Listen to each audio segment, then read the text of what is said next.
Alright guys, here is part 2 of our overclocking tips and tricks. Yep, and if you didn't catch the first part, you can always log on to www.mogtv.com.ph and watch the old episode. And just in case you don't remember, overclocking is pushing your PC's performance to even greater speed. Teka Dayan, ikaw na bumanat last week. Let the guru handle this one. Really? Have you done overclocking before? Have you? No, but I'm learning it. Ikaw? Once, kasama pa yung PC technician. Aha! Basta, kaya ko to. Okay, knock yourself out. Ayos ha? Sige, let's see who does it better. Overclocking has some risk involved. Back up your data just to be sure. Again, the BIOS is the best way to overclock your PC.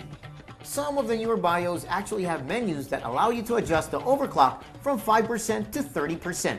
Some BIOS also offer to set the FSB values from 888 to 1333 or even higher. Sinasabay din niya ang memory values. But if you want to get speedier performance, you really need to manually change the settings of the FSB, the CPU core voltage, and more. Kung ganito ang BIOS ng PC mo, you'll need to do a bit of work to overclock your PC. Normally, ang maximum overclocking ay limitado ng system memory or RAM.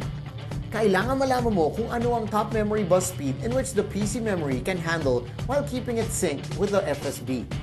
Kung hindi naman, you'll need to change the CPU core voltage. Dito, medyo kailangan ng trial and error, but you will want to set it a bit higher than the stock voltage value.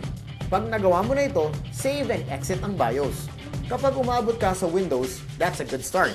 Subukan mong mag-run ng CSoft Sandra, Prime 95, Orthos, at 3D Mark. Run these programs for a few hours. If the PC is still okay and doesn't hang, you're good to go.